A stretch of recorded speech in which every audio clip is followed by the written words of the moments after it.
Have you ever wondered why fear has such a hold on us? It's an intriguing question, isn't it? Fear, that primal, powerful sensation that courses through us at the prospect of danger, is a universal human experience.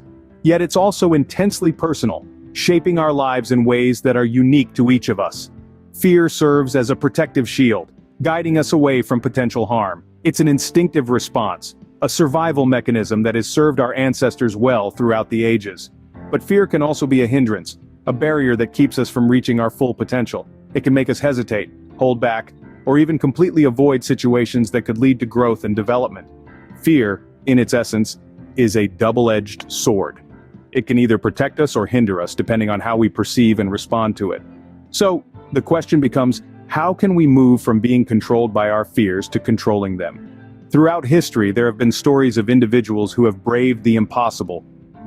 Take, for instance, the story of Sir Ernest Shackleton, who led a crew of 27 men through a 2-year ordeal after their ship was crushed by Antarctic ice.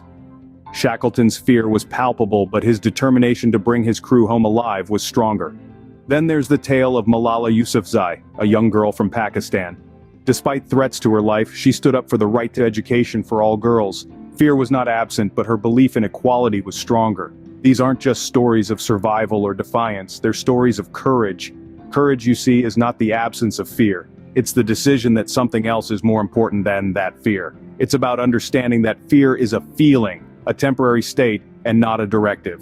These individuals chose to take control of their fears, to not let fear define their actions. So, how did these individuals conquer their fears? And how can we do the same? It all begins with understanding the fear itself. Recognize it, acknowledge it, and then dig deep to find its roots. Ask yourself, what am I truly afraid of? This first step may not be easy, but it's necessary. It's about bringing the fear into the light, rather than letting it lurk in the shadows. Next, it's time for exposure. It's about taking small, manageable steps towards facing your fear. You don't have to dive in head first. Instead, gradually familiarize yourself with the fear. This allows your mind to adapt and adjust, slowly reducing the fear's grip on you. Lastly, focus on positive outcomes. Remind yourself of the growth, the strength, and the freedom that lie on the other side of this fear. Visualize yourself standing victorious, no longer held back by the chains of fear. Remember, the path to conquering fear is a journey, not a destination. Scene script. Are you ready to take control of your fears?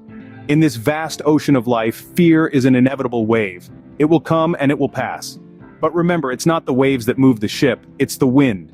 The wind of courage, determination, and resilience. Fear is a part of life, but it doesn't have to steer your ship. You are the captain of your journey. Start today. Start now. Begin to face those fears. It may be a tiny step, but remember, every giant leap starts with a small step. Embrace the fear and let it fuel your journey towards growth, towards strength, towards courage. Life is too short to be held captive by fear. Let courage guide you to the shores of your dreams. Fear is not your enemy. It is a compass pointing you to the areas where you need to grow. In the words of Mark Twain, courage is resistance to fear, mastery of fear, not absence of fear. Having learned about mastering our fears, it's time to put theory into practice. Let's embark on the journey of courage, one step at a time. 1. Engage in practical exercises. Start by identifying your fears. Write them down. Confront them. Then, take small steps to challenge them. If you're afraid of public speaking, start by practicing in front of a mirror. Then with a small group of trusted friends. Gradually, expand your audience. 1. Draw inspiration from real-life examples. Consider the stories of people who have successfully faced their fears. For instance, consider the story of Bethany Hamilton, a professional surfer who, after losing her arm in a shark attack, faced her fear and returned to the sport she loved. 2. Keep the motivation alive.